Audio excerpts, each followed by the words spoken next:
Nobody expected the moment that shattered Yamaha's silence to come from a simple question whispered between two riders in a dimly lit Valencia garage, but that's exactly where the ground shifted. When Fabio Quartararo leaned toward Toprak Razgatlıoğlu and quietly asked how the new M1 V4 truly felt, he wasn't looking for gossip. He was searching for truth he could no longer find in Yamaha's data. What he received instead was a revelation so raw, so mechanically disruptive, that it sent engineers scrambling and left the paddock humming with a tension you could almost taste in the air. Fabio's face, usually calm, almost sculpted during debriefs, tightened for a split second when he heard Toprack's description of the bike's behavior under violent load, a detail that exposed a structural secret Yamaha never intended to surface. Suddenly, the Frenchman wasn't just a rider asking a colleague for insight. He was the first man to realize Yamaha's entire development trajectory might be built on the wrong assumptions. And that realization carried the emotional weight of a confession he never expected to hear. Because when Toprack described the V4's instinct at full braking force, how it twisted, resisted, and then surrendered in a way no simulation had predicted, Fabio felt something snap inside him. Not anger, but a devastating clarity. It was as if Toprack had opened a door Fabio didn't know existed, revealing a mechanical truth Yamaha had been chasing in the dark.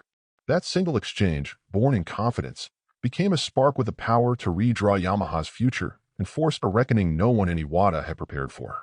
In Fabio's reaction, the one sentence he dropped afterward hit the paddock like a cold shockwave because it wasn't frustration or doubt or blame. It was something far more dangerous. It was the sound of a rider who finally understood that the answers he'd been begging for all season had been hiding inside another rider's instincts, instincts capable of exposing everything Yamaha had failed to see. Yamaha's transition to the new V4 was not just a technical shift but a tectonic one, a deep tremor beneath the foundations of a factory that had spent 2 decades defending the purity of its inline-4 philosophy while the world around it accelerated. Engineers spoke in low voices about crankshaft inertia maps and asymmetric pulsation behaviors. Yet the quiet moments between debriefs, Fabio Quartararo felt the truth more viscerally than any spreadsheet could convey. Why does it still feel like I'm carrying the bike instead of the bike carrying me? He wondered, the thought flickering like a warning light at the edge of his focus. The early tests delivered immediate optimism with brutal torque and improved launch consistency, but by lap 10 of every long run the rear grip collapsed as if the tire were shrinking beneath him, exposing a structural imbalance Yamaha had underestimated. What I've learned from the 2025 season more than any previous year is that I've given absolutely everything, he told the engineers with a controlled calm that masked the sting of repeated disappointment. The V4's increased crank mass generated microvibrations at lean angles above 55 degrees, a little-known detail that forced Yamaha to redesign internal damper housings mid-season, a rare admission of miscalculation from a historically conservative factory. Fabio felt those vibrations not as numbers but as a tremor in his confidence, like a violin string stretched too tight under the bow. The bike lunged out of corners with promise yet sagged under braking loads it had never been shaped to handle, and in that tension he found himself balancing between hope and resignation.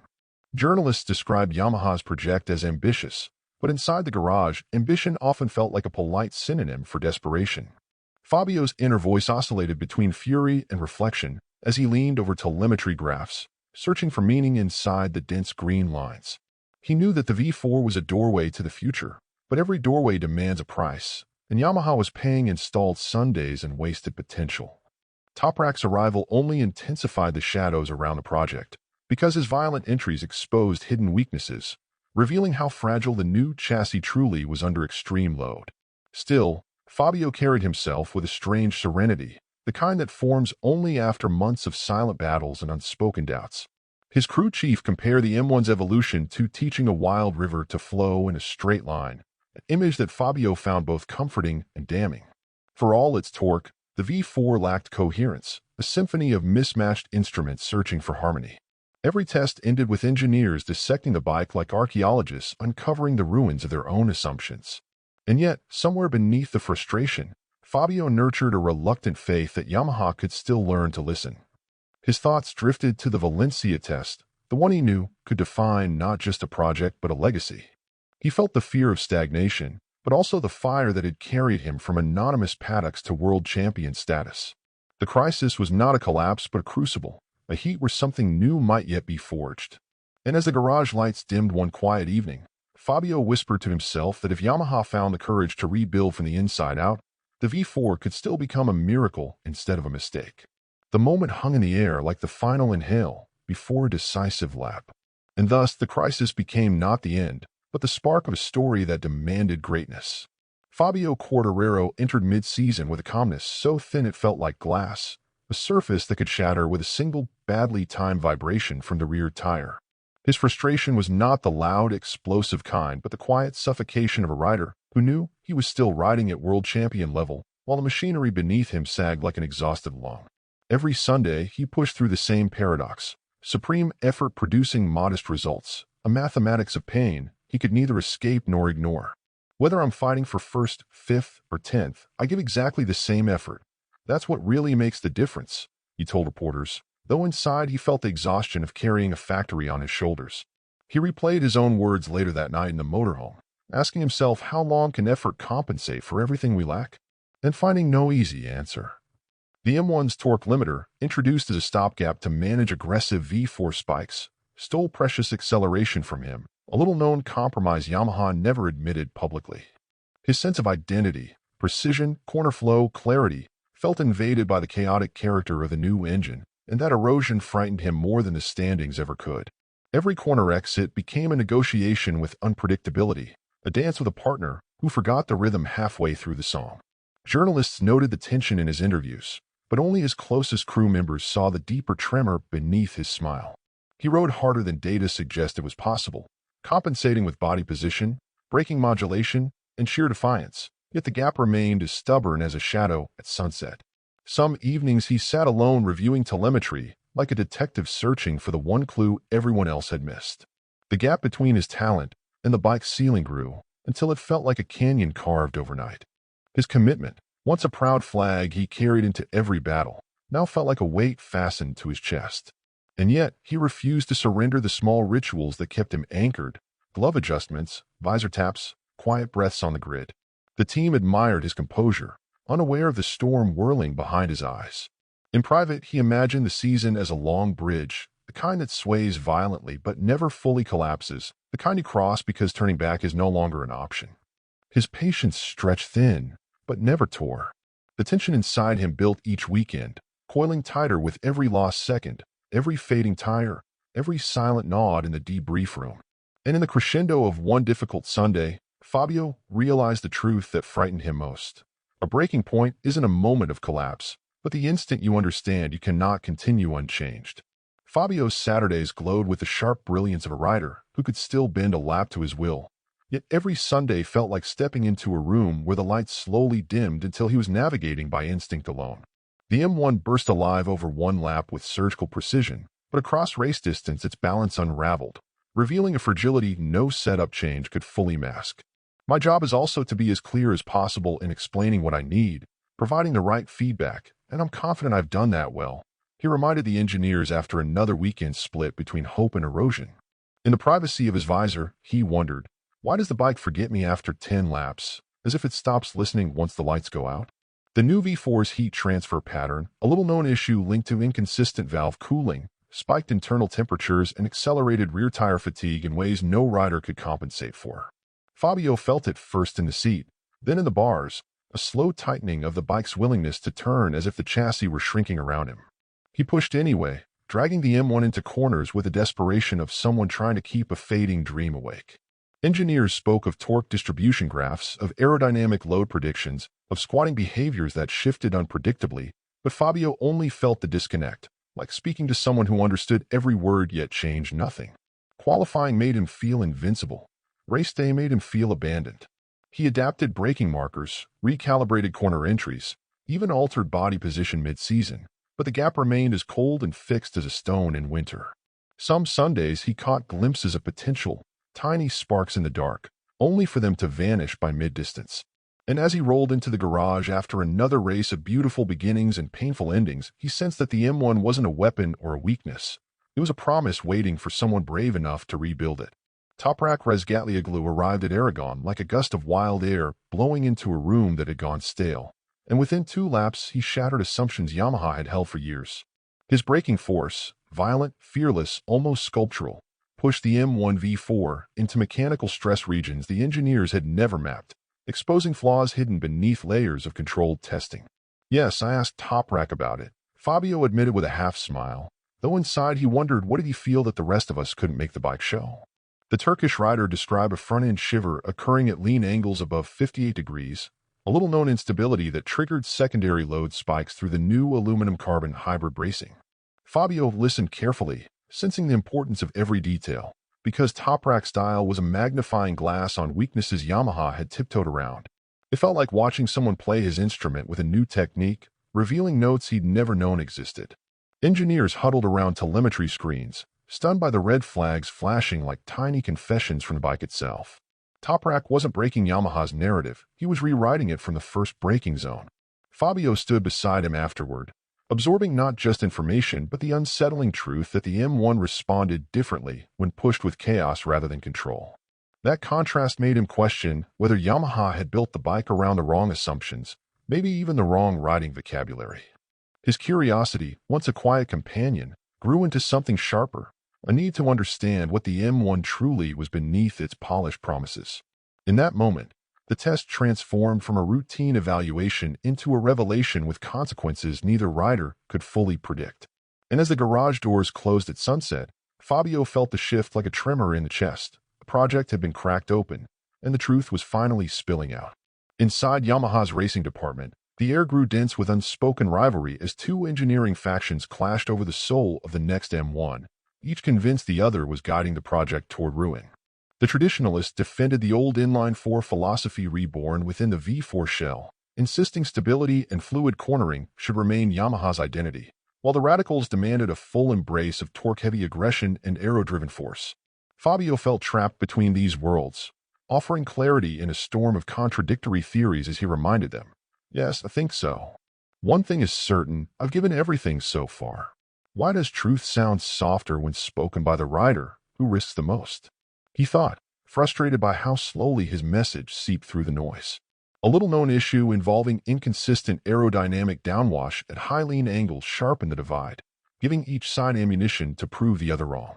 Meetings stretched into the night, the room glowing with the blue light of simulations that contradicted each other with cruel precision.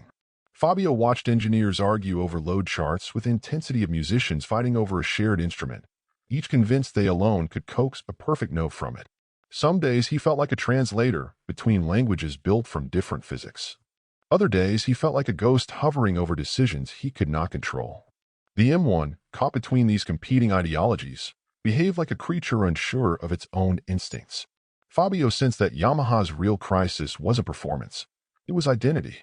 He tried to steady the mood with calm analysis, but every debrief felt heavier than the last. The garage, once a sanctuary, became a theater of tension marked by hushed voices and wary glances. And yet, beneath the friction, he sensed possibility, energy waiting to be shaped if only the team could unify their vision. The debate simmered until one unmistakable truth surfaced, filling the room with a silence no one dared ignore. A bike built without harmony will never sing. Valencia arrived with the weight of crossroads, its cold morning air carrying the quiet dread of a factory running out of excuses and time. The circuit, always unforgiving, seemed to mirror Yamaha's contradictions. Tight corners demanding precision, acceleration zones exposing every flaw of the new V4. Fabio walked the track with a thoughtful calm, replaying his exchange with Toprack and admitting, I simply wanted to know how it felt for him on a MotoGP bike, especially since his last Yamaha test was quite some time ago.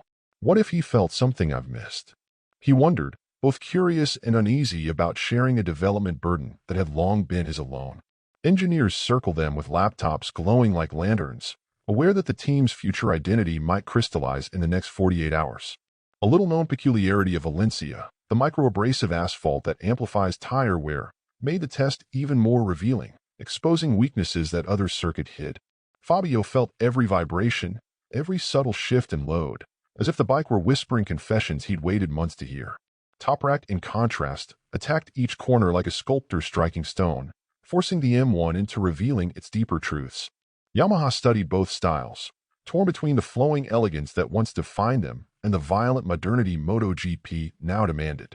Fabio sensed the tension, understanding that this test wasn't about lap times but about philosophy. The garage felt like a courtroom where telemetry had become testimony, each run a verdict on the future. He pushed through the afternoon sessions with a determination sharpened by fear, hope, and pride in equal measure. The sun dipped behind the grandstands as the final runs concluded, casting long shadows across the pit lane like an omen.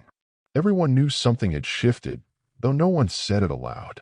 And as Fabio removed his helmet, breathing in the thick scent of fuel and uncertainty, he recognized that Valencia had placed Yamaha on the edge of a single truth. Only one identity could survive.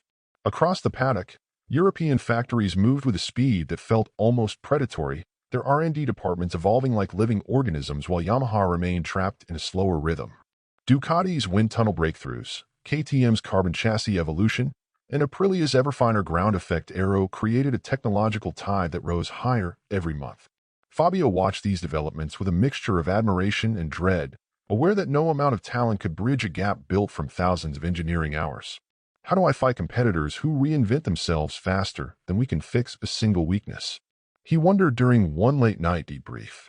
His feedback remained calm, precise, and brutally honest. Each word a reminder that even a world champion had limits. Engineers noted a little-known issue in Yamaha's program. Their simulation software still relied on legacy corner speed models unsuited to the violent torque patterns of modern V4 racing. This mismatch slowed development like a stone tied to a kite. The contrast became painful on track, where Fabio's skill could produce a dazzling qualifying lap but fade across full distance against rivals armed with superior downforce and mechanical squatting efficiency. Watching the red and orange bike surge past on acceleration felt like witnessing time itself leaving Yamaha behind. The more the European factories innovated, the more Yamaha's deficits felt structural rather than correctable. Fabio adapted, compensating with body movement, braking precision, and desperate mid-corner creativity, but even genius cannot rewrite physics. Journalists framed the situation as a technological arms race, yet to Fabio it felt more like a widening horizon he couldn't reach. The garage sensed his burden, the same burden that sharpened his voice in meetings without ever tipping into anger. Every improvement they produced seemed instantly outdated by another team's overnight discovery. Still, he pushed, believing the project deserved one last surge of courage. And as he rode back into the pits after another race defined by effort over equipment, he realized the truth he could no longer avoid. Even the brightest rider cannot outshine a storm that refuses to stop growing. When Fabio and Toprack finally shared the track, Yamaha witnessed a collision of styles so extreme that the telemetry looked almost unreal, as if two different philosophies of riding had been printed on the same sheet. Fabio's lines were graceful curves carved with surgical discipline, while Toprack's data showed brutal braking spikes that rose like jagged mountains, revealing limits the bike had never been forced to expose. Engineers stared at overlapping graphs that contradicted each other at nearly every phase of the lap, yet within the chaos lay the key to Yamaha's rebirth. How do you merge discipline with chaos without losing the soul of either? Fabio wondered as he studied the traces glowing green and red across the screen. His corner speed genius, paired with Toprack's fearless deceleration, created a technical shockwave that rippled through the factory's mindset. A little-known finding emerged. Under Toprack's extreme load, the new V4's vertical stiffness dropped by nearly 3%, exposing hidden flex patterns that had gone undetected for months. The revelation sent murmurs through the garage, part fear, part... Fabio sensed that for the first time in years Yamaha was truly listening, not just to data, but to its riders. Toprack's aggression didn't challenge Fabio. It completed the picture he had been trying to draw alone. The two riders exchanged quiet glances in the garage, recognizing an unspoken truth. Their combined styles formed the most complete blueprint Yamaha had possessed in a decade. Engineers crowded the workstation, debating how to merge both worlds into the 2026 prototype without compromising identity. The garage hummed with renewed purpose, a feeling that something dormant had finally awakened. Fabio stood back, absorbing the scene with a quiet pride shaped by exhaustion and resilience. He knew the message his season had carried into every meeting was now etched into every mind present. He has given everything, but Yamaha must now meet him halfway.